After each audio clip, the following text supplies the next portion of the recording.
Comienza el Catecismo de la Iglesia Católica. Un programa dirigido por el Padre Luis Fernando de Prada.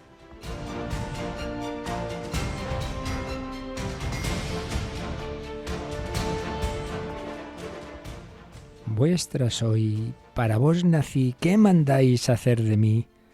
Vuestra soy, pues me creasteis, vuestra, pues me redimisteis, vuestra, pues que me sufristeis, vuestra, pues que me llamasteis, vuestra, porque me esperasteis, vuestra, pues no me perdí.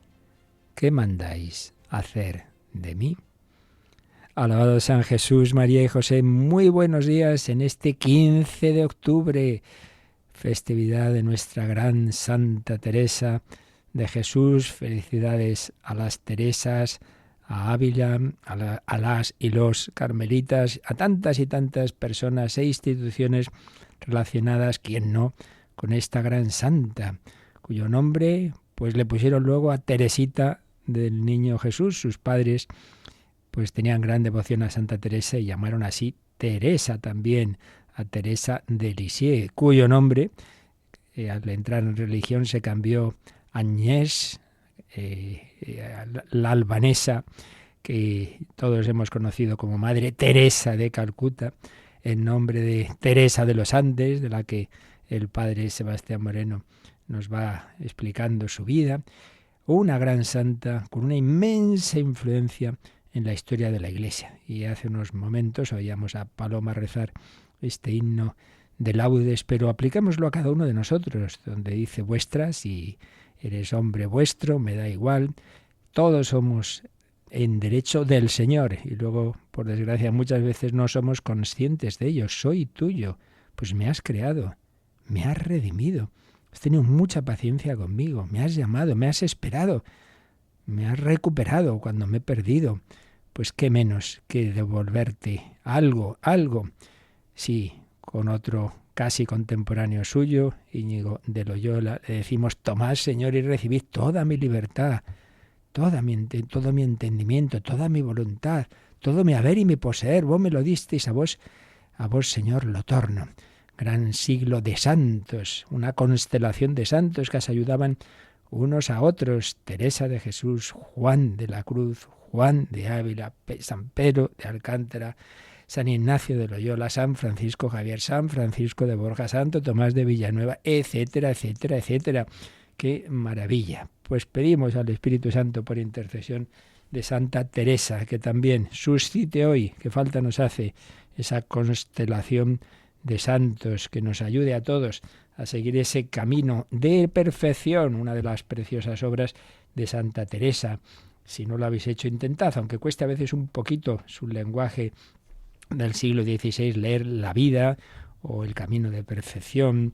Sí, son obras maravillosas que a todos nos enseñan pues con qué naturalidad, como oíamos también a Yolanda Gómez en el relato del santo del día, pues tan divina como humana, tan humana como divina. Palomita Méndez, buenos días. ¿Qué te parece esta gran santa que el Señor nos ha regalado?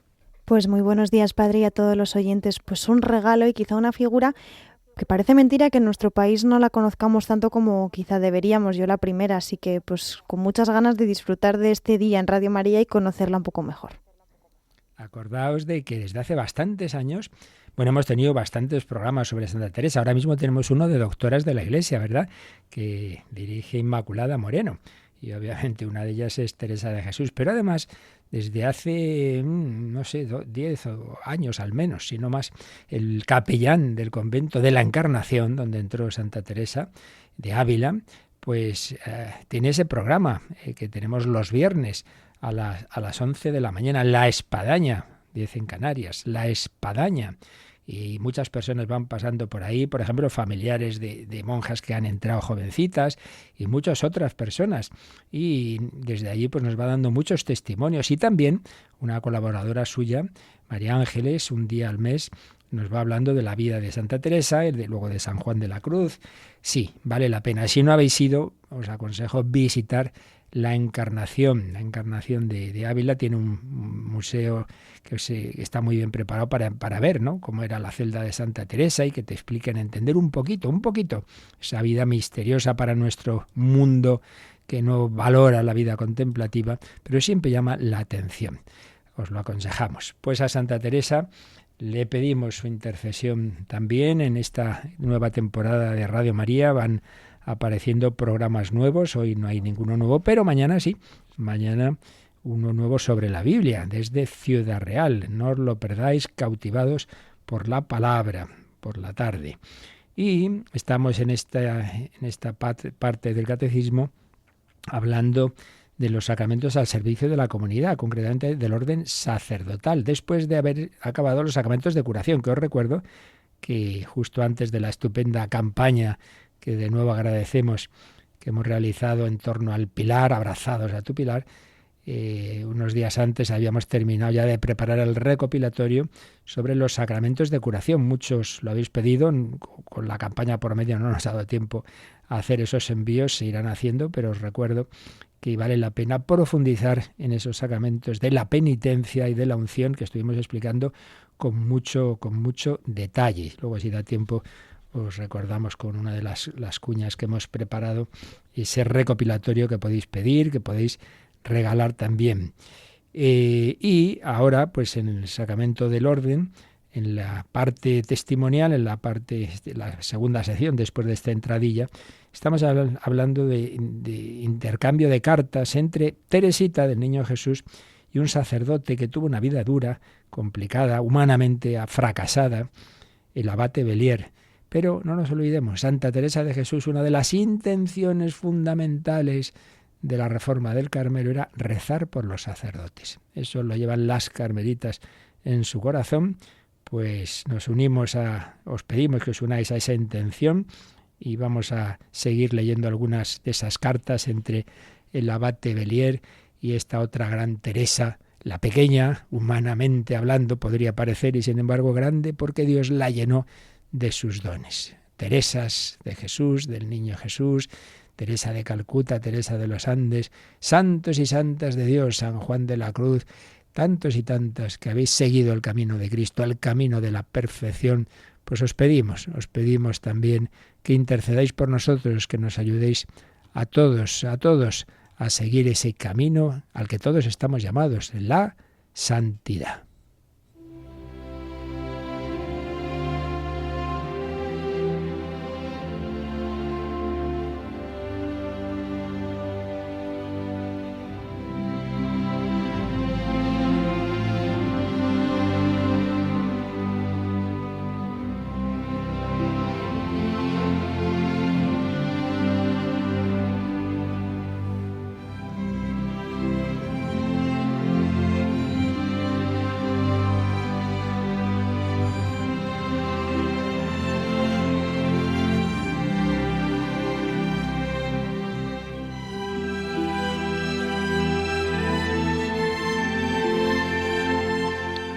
Santa Teresa del Niño Jesús y el abate Bellier. El otro día leíamos una carta que, por cierto, dije yo en ese momento que ya era sacerdote, no, era todavía seminarista. Y también era seminarista cuando escribió un 15 de julio de 1897, en respuesta a una carta de Teresa del Niño Jesús, y como seminarista, pues claro, era justo el verano, unos días, digamos, de vacaciones, es decir, no estaba en el seminario, y con toda sencillez le reconoce que en esos días pues se ha aflojado un poco en la vida espiritual. Pues sí, con sencillez y con humildad lo reconocía. Y le decía así: queridísima hermana, hace ya casi un mes que he recibido su querida carta. De no haber estado muy absorbido desde que estoy de vacaciones, ya habría ido a buscar algunas de esas palabras suyas que reaniman y reconfortan. Ya sabe, el ambiente de vacaciones está hecho más para enfriar y hacer vacilar a un alma mal afianzada como la mía, que para producir en ella el bien tan deseable y tan necesario, sobre todo en vísperas de una gracia tan grande. Claro, le quedaba poco para ordenarse. Con lo cual le estoy diciendo, querida hermana, que necesito más que nunca que su alma religiosa se vuelque en la mía, ahora que estoy desterrado en vacaciones.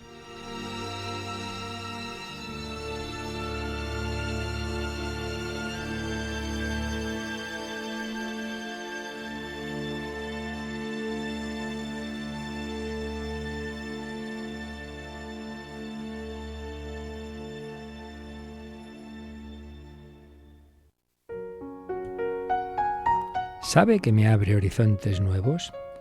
En su última carta encuentro una serie de reflexiones sobre la misericordia de Jesús, la familiaridad a que Él nos anima, sobre la sencillez en las relaciones del alma con nuestro gran Dios, que hasta el presente no me habían conmovido mayormente, sin duda porque nadie me las había presentado con esa sencillez y esa unción que su corazón prodiga. Y pienso como usted, pero yo solo llego imperfectamente a esa sencillez exquisita que me parece asombrosa, porque soy un pobre orgulloso y me apoyo todavía demasiado en las cosas creadas. Pues qué humildad, un hombre que está a punto de ordenarse sacerdote, a una jovencísima carmelita, le escribe así, y vemos cómo cada santo tiene su carisma. Teresa de Jesús, con esa gran sabiduría que Dios le dio. Teresita con esa sencillez. En el fondo, pues es una doctrina parecida, bueno, casi igual. Pero Santa Teresita acentúa la sencillez, la confianza, que aunque seamos muy pobres y pequeños, Dios nos lleva, evidentemente. Eso también lo aprendió de su madre Santa Teresa. Pero Dios le dio a ella ese carisma de exponerlo. Con mucha sencillez, se lee más fácilmente, desde luego, a Teresita que a Teresa. Y este hombre, pues aprendía ahí la confianza en la misericordia de Dios.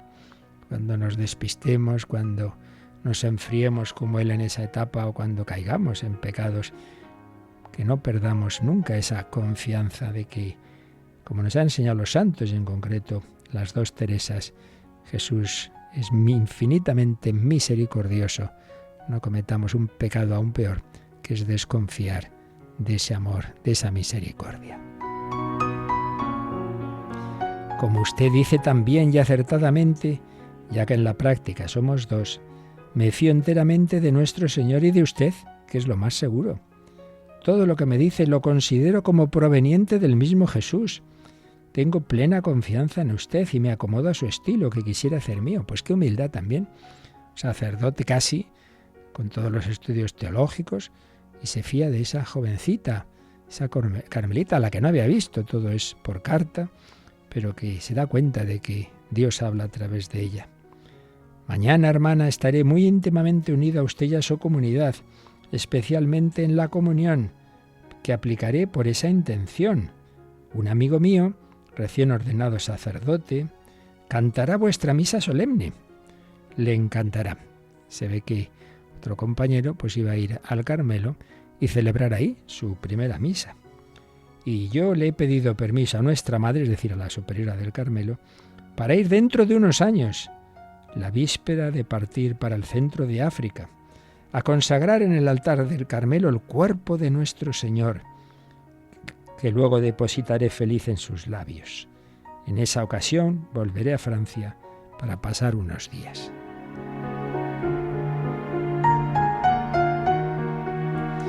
Pensaba eso, que en ese momento no podía ser, pero iba a ser misionero y que en una vuelta a Francia ya celebraría la Santa Misa, consagraría al Señor, le daría la comunión. No pudo ser, no llegaron a conocerse. Teresita iba a morir muy pronto. Querida, queridísima hermanita, la dejo en el corazón de Jesús, donde me encuentro a menudo con usted y donde siempre la cito. Yo seré para siempre su hermano afectísimo y agradecido, Mauricio Barthélemy Bellier. Bueno, pues veamos aquí esa amistad verdadera espiritual entre las almas que quieren seguir a Cristo y entre un alma contemplativa que no sale de su Carmelo y sin embargo es copatrona de las misiones, con ese corazón misionero apostólico y especialmente de oración por los sacerdotes, por los misioneros.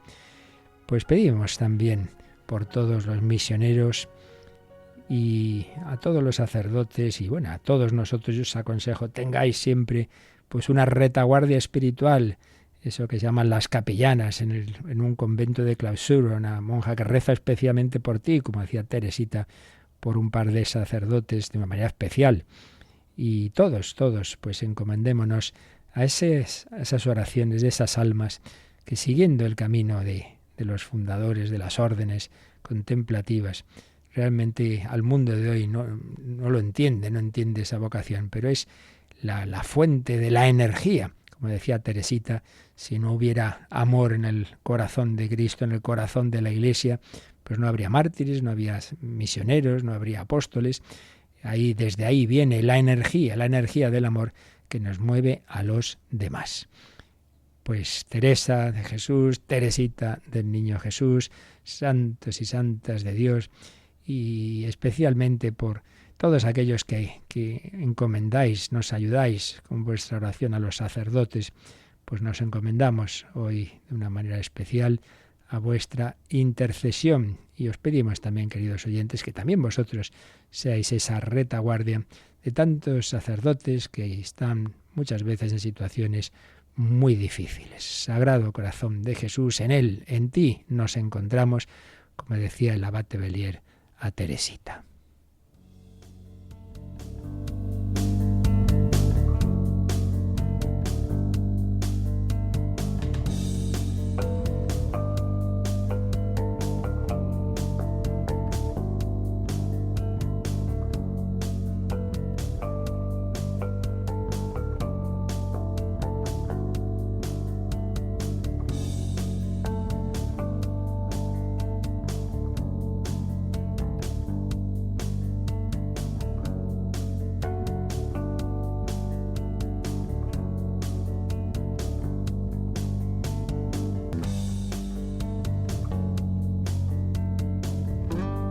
Bien, pues estábamos dentro de la exposición que hace el Catecismo sobre el sacramento del orden.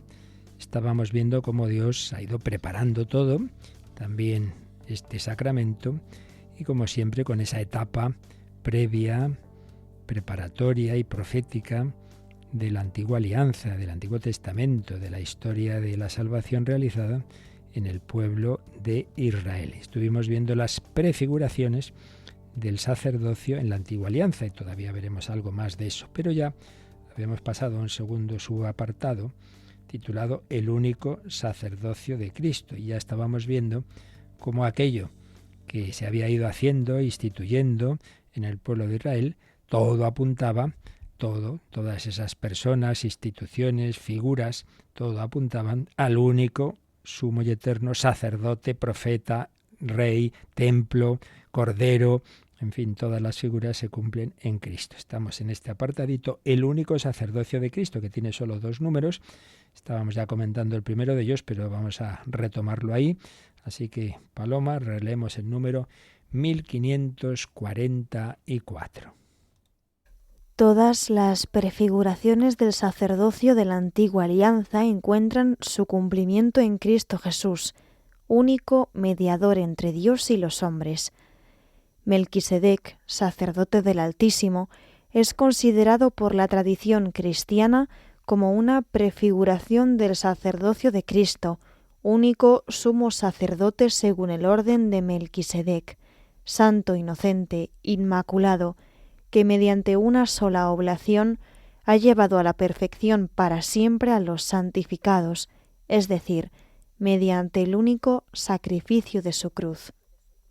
Un número que realmente es un empedrado de citas bíblicas, claro, porque estamos viendo cómo en Cristo Jesús, único mediador entre Dios y los hombres, expresión de San Pablo en su primera carta a Timoteo 2:5, pues en él se cumplen esas figuras, ese misterioso personaje que aparece en el capítulo 14 del Génesis, Melquisedec, sacerdote del Altísimo. De repente aparece ahí, no se sabe de dónde viene y a dónde va, sin genealogía, es como un símbolo de ese sacerdocio eterno del Hijo de Dios que es eterno. Melquisedec, considerado por la tradición como una prefiguración del sacerdocio de Cristo. Y a partir de ahí nos vienen 3 citas de la carta a los Hebreos. Único sumo sacerdote según el orden de Melquisedec. Así aparece al menos en 2 pasajes de esa carta a los Hebreos, en el capítulo 5 y en el 10. Santo, inocente, inmaculado, en el capítulo 7. Y un sacerdote, ¿qué sacrificio ha ofrecido? Pues una sola oblación, pero con ella ha llevado a la perfección a todos, a los santificados. ¿Cómo? Mediante el único sacrificio de su cruz. Por eso es sacerdote y víctima, todo a la vez. Sacerdote que ofrece el sacrificio de su propia vida, el sacrificio de la cruz. Vamos a seguir comentando un poquito, recogiendo, resumiendo de una de las obras que nos sirve de apoyo del padre José Antonio Abad y el padre Manuel Garrido, que escribieron sobre los sacramentos, sobre la liturgia, mejor dicho. Y habíamos visto esa prefiguración de Cristo en esas 3 dimensiones tan importantes que luego se aplican al pueblo cristiano, ¿no? Cristo profeta, sacerdote y rey. Habíamos hablado de Cristo profeta y vamos a fijarnos ahora un poquito en cómo se cumplen en él esas otras 2 dimensiones. Cristo sacerdote. Y escriben estos autores que Jesús sabía y lo enseñaba, que él era más grande que el templo, recordáis, ¿no? Acá hay uno que es más grande que el templo. Y él interpretó que con su venida terminarían el templo y su culto. Aquí no va a quedar piedra sobre piedra. Presentó como propio del Mesías y se lo aplicó a sí mismo el Salmo 109, 110, según la numeración, donde está esa expresión. Tú eres sacerdote eterno, según el orden de Melquisedec. Jesús, pues en ese diálogo con sus adversarios, dice, a ver, dijo el Señor a mi Señor, está ahí diciendo, ¿y quién es ese? ¿Quién es ese sacerdote eterno? Pues es él, es el propio Jesucristo. El hecho de sentarse a la derecha de Dios, que conviene al Hijo del Hombre, va pues unido con la idea del sacerdote rey, según el orden de Melquisedec. Jesús se proclama de esta manera, de una manera implícita, pero bastante clara, como el sumo sacerdote y Mesías esperado. Y como decíamos, es ante todo la carta a los Hebreos, el libro del Nuevo Testamento que explicita ampliamente, con más claridad, el sacerdocio de Cristo, poniendo el acento en ese sacrificio, el sacrificio expiatorio en la cruz. Si habíamos visto que el sumo sacerdote era Aarón y luego sus descendientes, y que ese sumo sacerdote pues no podía él mismo autoelegirse, sino que es llamado por Dios para intervenir en favor de los hombres y ofrecer sacrificios por sus pecados, bueno, pues Cristo es llamado por el Padre para hacer esto. Pero en su caso ese sacerdocio está enraizado en su mismo ser, porque claro, Cristo ya por su ser es puente entre Dios y el hombre, puesto que es Dios y hombre, segunda persona de la Trinidad y uno de la humanidad, nacido de María la Virgen.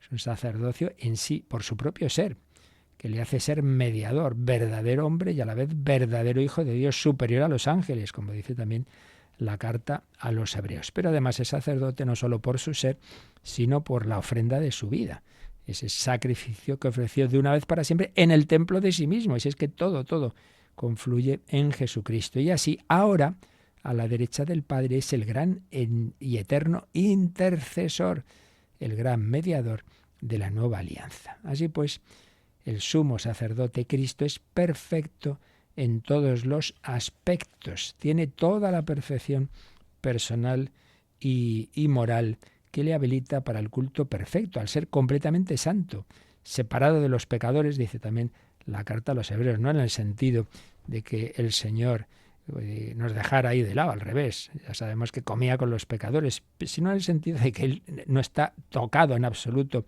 en su interior por el pecado, es santo, inocente, o no podía ser de otra forma, levantado sobre toda criatura y totalmente inmerso en lo divino, claro, porque esa humanidad está unida hipostáticamente a la segunda persona de la Santísima Trinidad. Y luego un texto también muy importante en este aspecto del sacerdocio de Jesús es lo que llamamos la oración sacerdotal, la oración de despedida de Jesús en la última cena, cuando se dirige al Padre.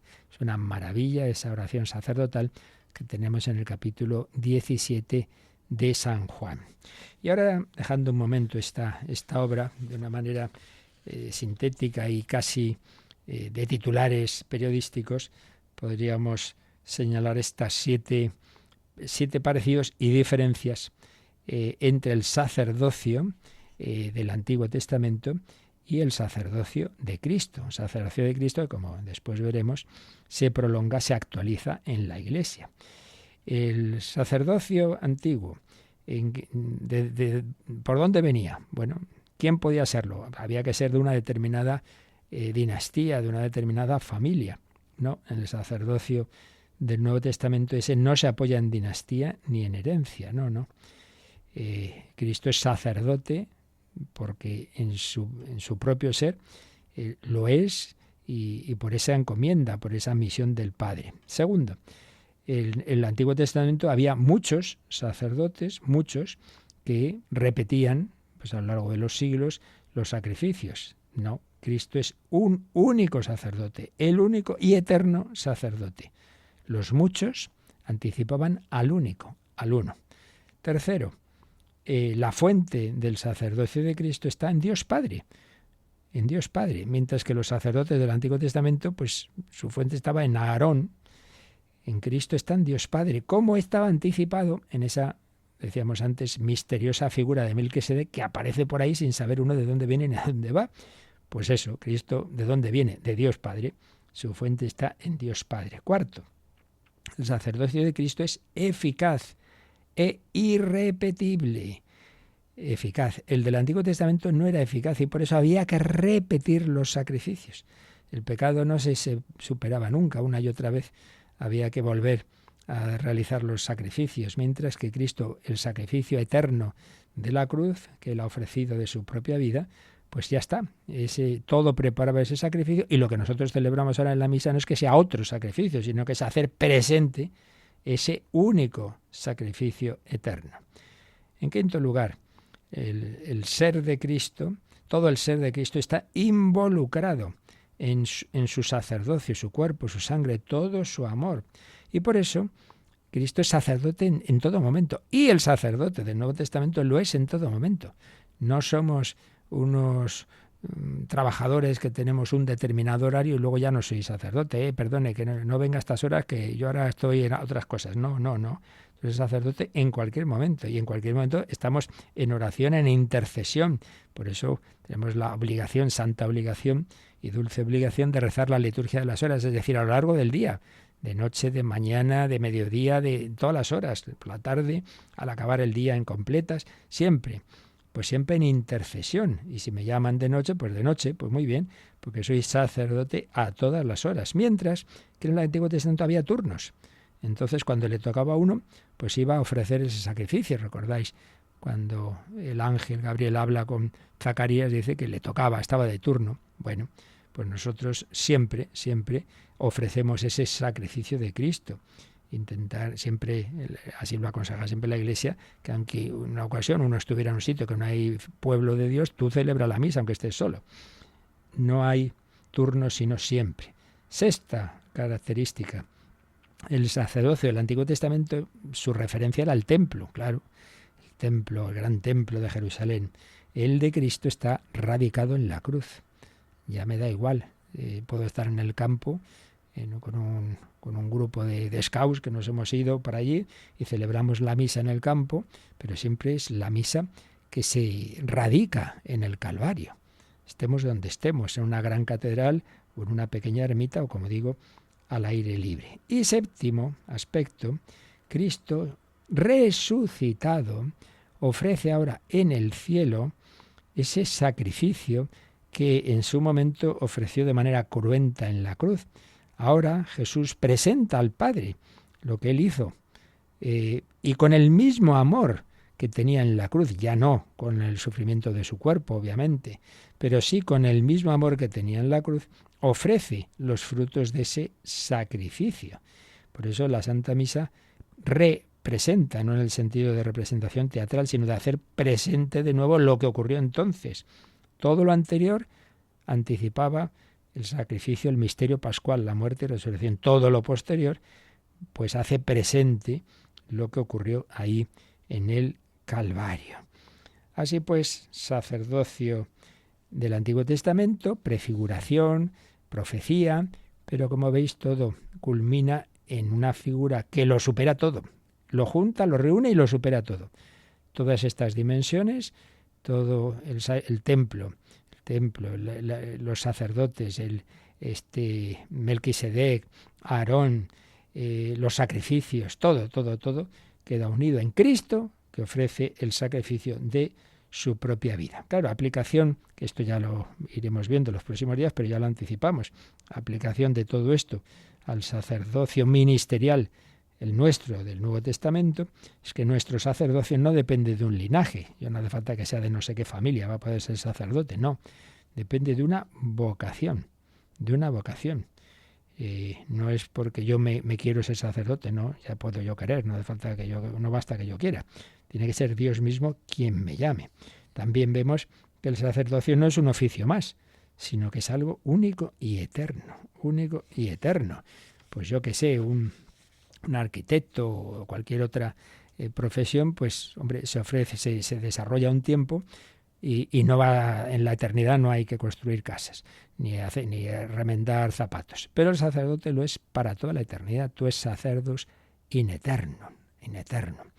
Y una casa se acabará hundiendo, y un enfermo curado, bendito sea Dios, gracias a los médicos, pero antes o después se morirá el enfermo. Mientras que el bien que da el sacerdocio y el sacerdote es para siempre, es lo que dura para toda la eternidad. Lo que queremos va más allá de esta tierra.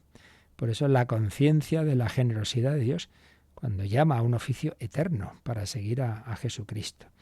¿Qué más vemos? La eficacia de nuestro sacerdocio más allá de nuestros defectos y pecados. Cristo no tiene pecado, nosotros sí, pero actuamos in persona Christi, como ya decíamos y volveremos a explicar.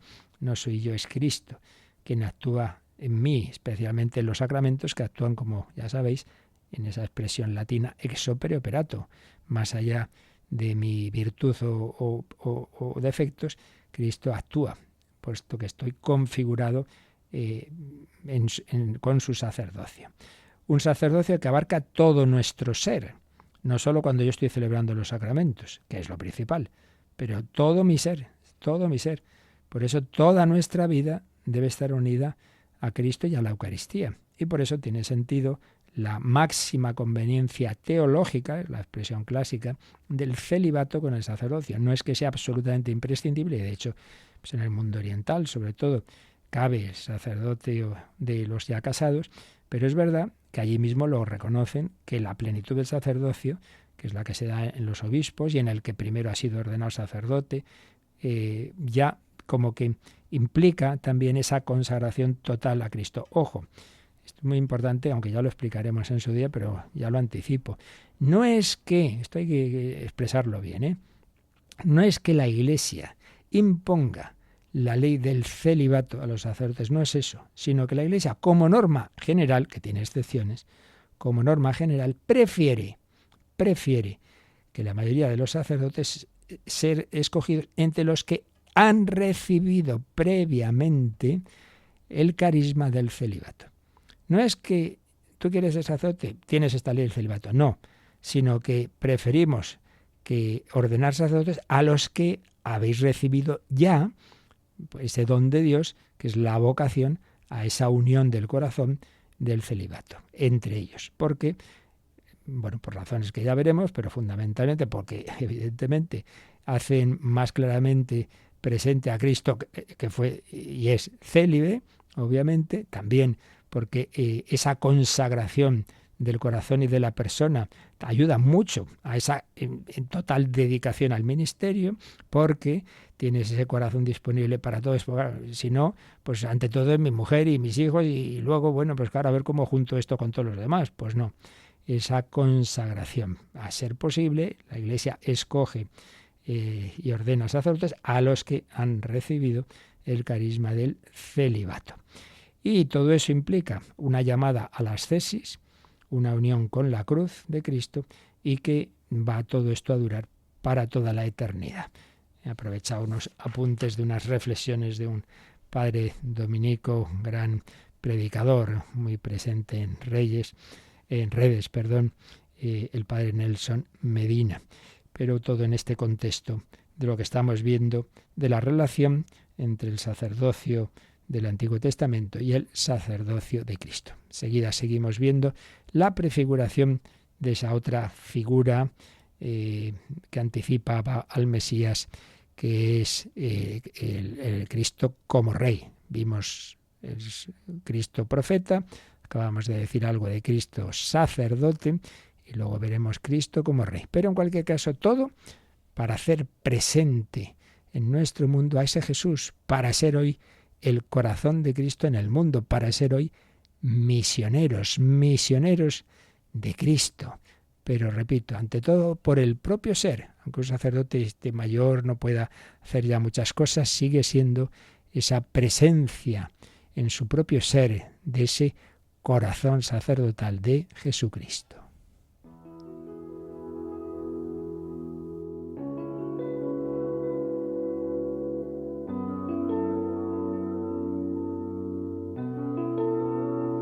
Donde hay temor, quiero calmar. Donde hay dolor, consolar. Donde hay heridas, pueda curar.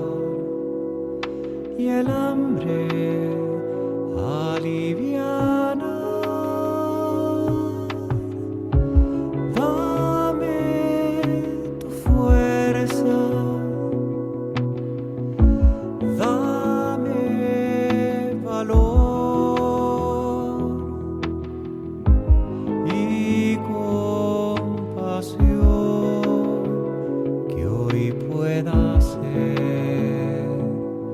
Señor, tu corazón,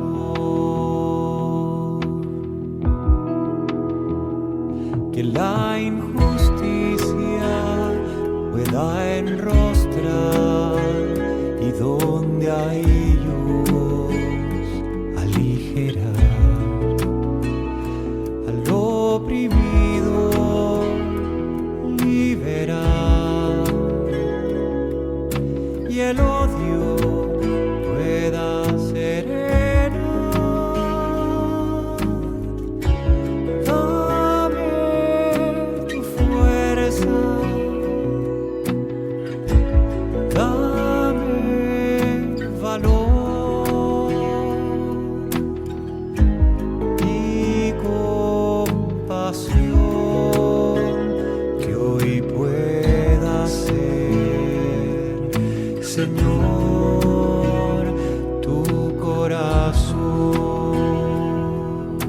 Y cuando llegue el día de verme en un mundo roto, protégeme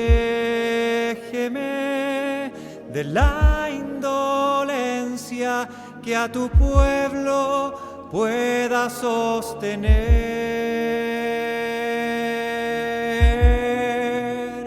Donde hay temor, quiero calmar.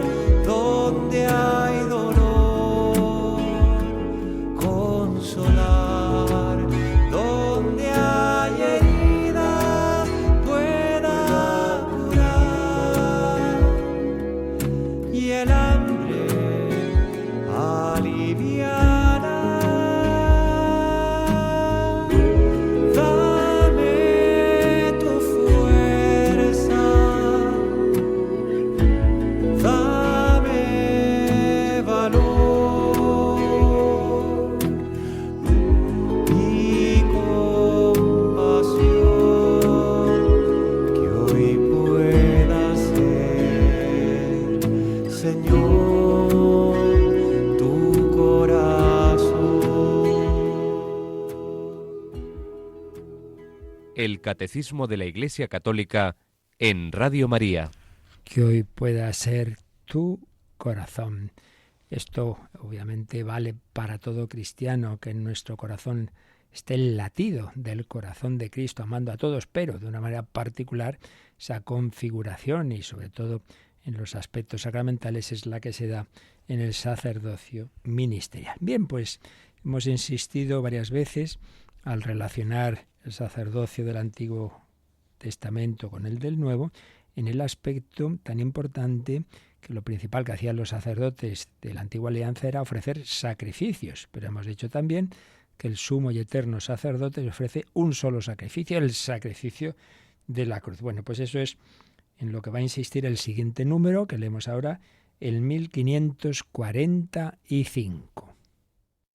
El sacrificio redentor de Cristo es único, realizado una vez por todas, y por esto se hace presente en el sacrificio eucarístico de la Iglesia. Lo mismo acontece con el único sacerdocio de Cristo. Se hace presente por el sacerdocio ministerial sin que con ello se quebrante la unicidad del sacerdocio de Cristo. Y por eso solo Cristo es el verdadero sacerdote. Los demás son ministros suyos. Esta última frase está entrecomillada, incluso nos viene en latín, pero la hemos leído ya directamente en castellano. Digo que es una cita de Santo Tomás de Aquino, comentando la carta a los hebreos. Y como veis, aquí la palabra clave de todo este número es uno o único, uno. Un único sacerdocio, un único sacerdote, un único sacrificio. Entonces, es el único sacrificio el que hizo Jesús de su vida. Todos esos miles de sacrificios que a lo largo de los siglos realizaban los sacerdotes del Antiguo Testamento, que aparecen pues en tantos sitios, ¿verdad? Y en la propia vida de Jesús, cuando aparece la presentación del niño en el templo. ¿Os acordáis, no? Iban María y José, se encuentran con Simeón y Ana, y van a ofrecerle el sacrificio, en su caso, de los pobres, un par de tórtolas o 2 pichones. Siempre esos sacrificios, pero esos sacrificios eran un símbolo, una manifestación, un deseo de que queremos pues reparar al Señor por lo que hacemos mal y ofrecerle nuestras vidas, simbolizada en estos animalitos, lo que fuera, ¿no? O en esta cosecha, pero todo eso va a culminar en el único sacrificio, el de la cruz. Bueno, pues sigue siendo único después. No es que hay miles de misas, cada uno es un sacrificio distinto, no. Cada misa hace presente el único sacrificio de Cristo. Único sacerdote. No hay miles de sacerdotes, hay un único sacerdote también. ¿Ah, sí? ¿Y entonces los demás qué somos? Pues somos ministros del único sacerdote. No hay muchos sacerdotes. No. En mí está presente el sacerdote de verdad, que es Jesucristo. Por eso, el que te perdona los pecados a través de la absolución que yo te doy, no soy yo. A mí tú no me has hecho nada. Es Cristo el que te perdona.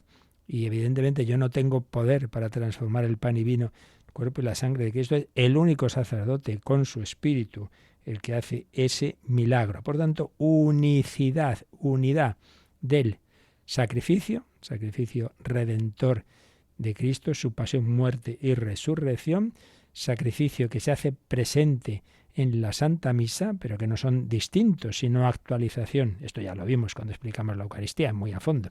Aquí no puedo volver a explicar los detalles de todo. Pero también unidad de los ministros en el único sacerdote. Pues es la idea clave de este 1545. Los demás simplemente somos ministros del verdadero sacerdote. Algo así como un embajador. El embajador no es nadie, no toma decisiones, él no dice lo que decide lo que va a hacer su gobierno. No, él transmite lo que dice. Hombre, todo ejemplo tiene sus límites, pero bueno, creo que me entendéis. Y como siempre este número, o casi siempre, nos sugiere que repasemos números anteriores donde se habla de cosas que aquí cita. Como estamos hablando de ese sacrificio redentor, nos dice que repasemos el número 1367, justamente lo que os decía. Esto es lo que vimos al explicar la Eucaristía, y entre todos los números que vimos de la explicación de la Eucaristía, de la Santa Misa como sacrificio, nos sugiere que repasemos el 1367. Así que, Palomita, vamos a hacerle caso y lo leemos. El sacrificio de Cristo y el sacrificio de la Eucaristía son, pues, un único sacrificio. La víctima es una y la misma. El mismo el que se ofrece ahora por el ministerio de los sacerdotes, el que se ofreció a sí mismo en la cruz. Y solo es diferente el modo de ofrecer.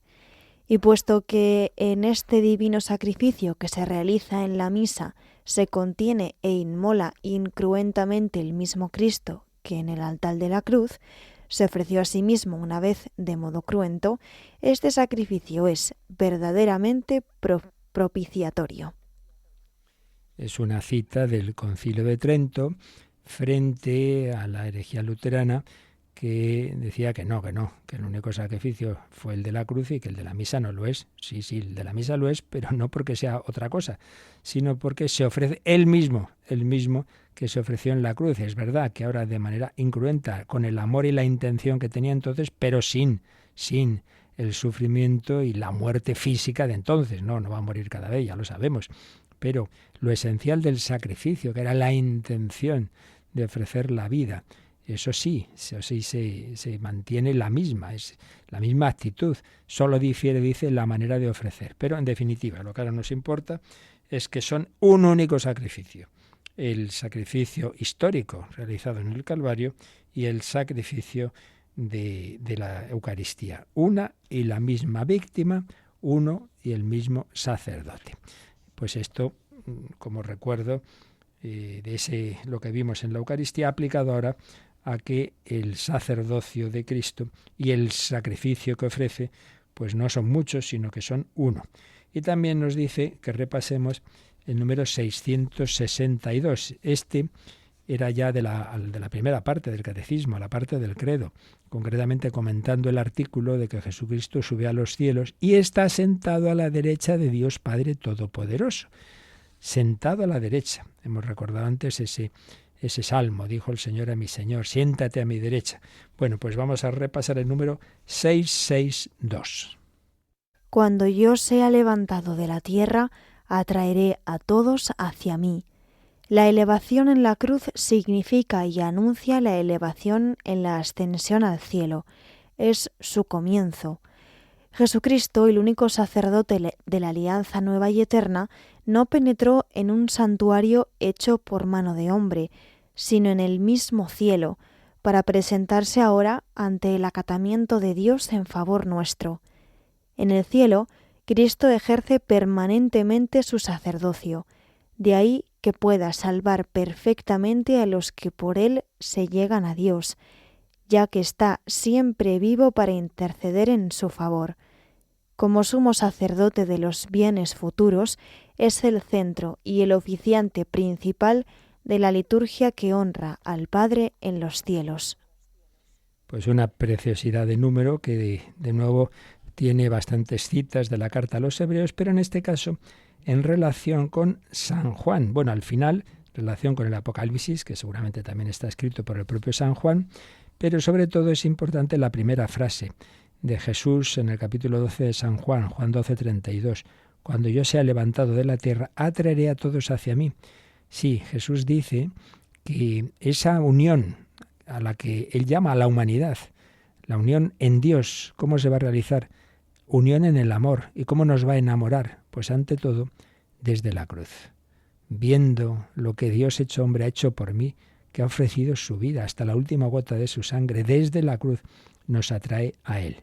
Pero esa elevación en la cruz, en San Juan pasa esto, que lo que él cuenta, que es histórico, a la vez tiene un doble o triple significado teológico muy fuerte, y es que ese ser elevado en la cruz que él vio con sus ojos, como Jesús era crucificado, en realidad estaba anunciando otra elevación que iba a ocurrir unos 40 días después, que es la ascensión al cielo. Entonces, en la ascensión al cielo, ese Jesús que ahí está desgarrado, que no parece Dios y casi ni hombre, el siervo de Yahvé, ese va a estar ya glorificado, resucitado, glorioso a la derecha del Padre, elevado. La elevación en la cruz anticipaba la elevación de la ascensión. Y ahí, a la derecha del Padre, en el verdadero templo, que es el cielo, Jesús ejercita su sacerdocio celeste, presentando al Padre su amor, su intercesión, presentándole sus llagas, presentándole lo que Él ofreció por toda la humanidad en la cruz, y haciendo presente ese sacrificio a través de los ministros suyos que estamos aquí, especialmente cuando celebramos la Eucaristía. Como veis, es que es increíble cómo el Señor ha ido haciendo este mosaico, este rompecabezas, que luego lo miras y dices, madre mía, todas las piezas cuadran. Claro, para Dios no se le escapa nada, no da puntada sin hilo. Nosotros, luego a posteriori la teología, empiezas a mirar aquí y allá, y la Biblia, anda, desde el primer capítulo de la Biblia, del Génesis hasta el Apocalipsis, todo tiene unidad, todo tiene sentido. ¡Qué maravilla! Bueno, pues vamos a dejarlo aquí. Os quedaba alguna cosilla más, ya la tomaremos de nuevo, pero siempre hay que dejar un poquito, reflexionar, agradecer, pedir, y también para alguna consulta que teníamos por ahí pendiente, y si queréis compartir alguna más, nos recuerdan cómo podéis hacerlo. Participa en el programa con tus preguntas y dudas. Llama al 91005-9419. 91005-9419. Puedes escribir un mail a catecismo@radiomaria.es o escribirnos un mensaje al teléfono de WhatsApp 668 594 383. 668 594 383.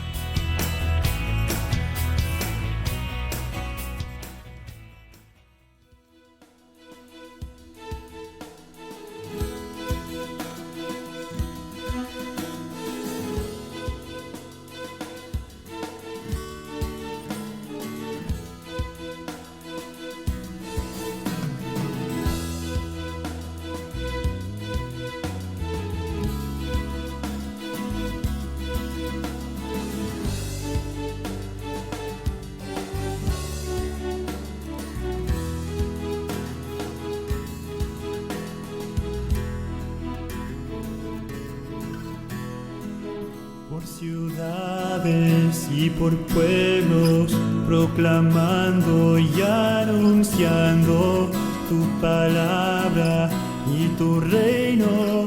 Por amor estoy llevando, con tu ejemplo nos enseñas, y junto a María, mi madre,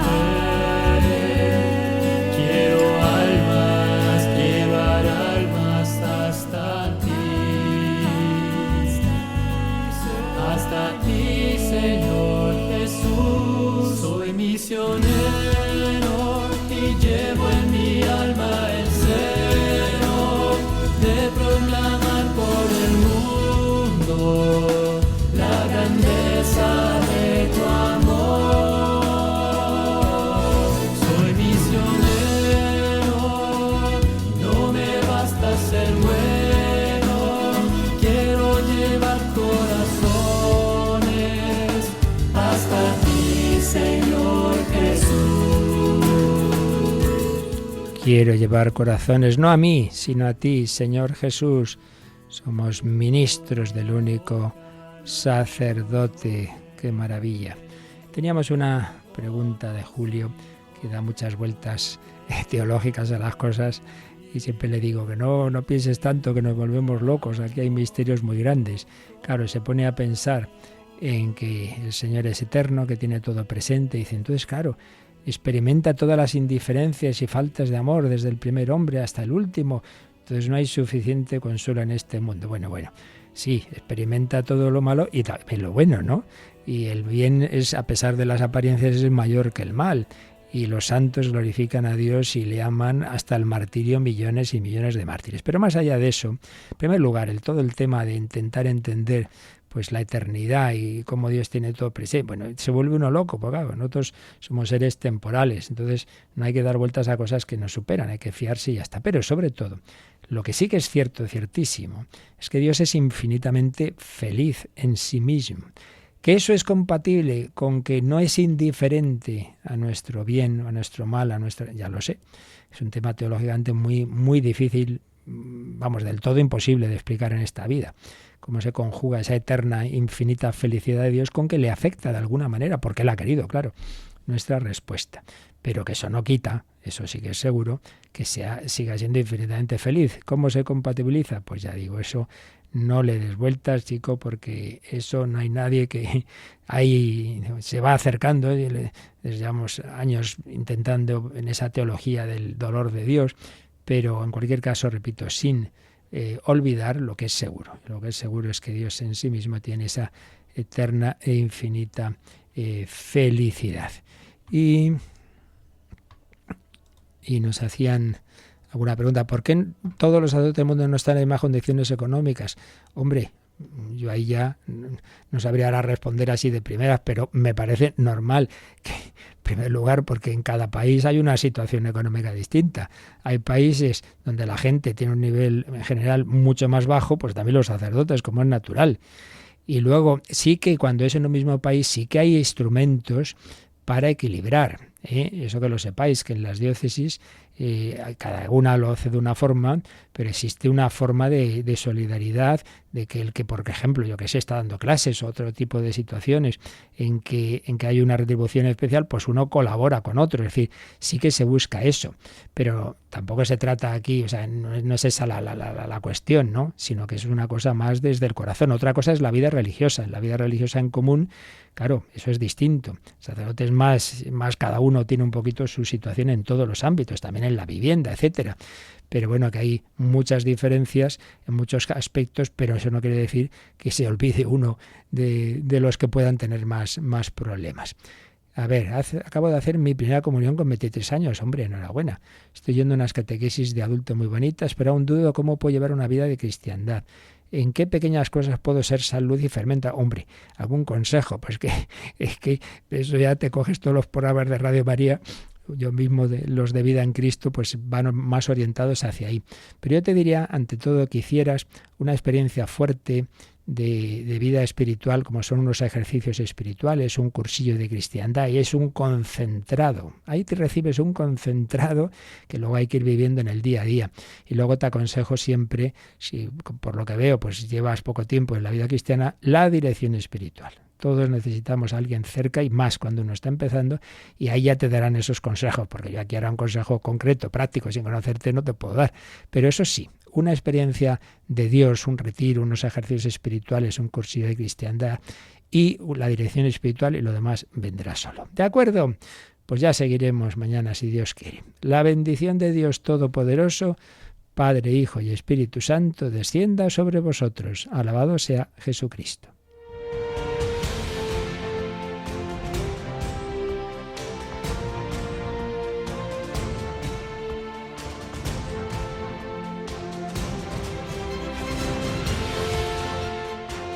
Han escuchado en Radio María el Catecismo de la Iglesia Católica, un programa dirigido por el Padre Luis Fernando de Prada.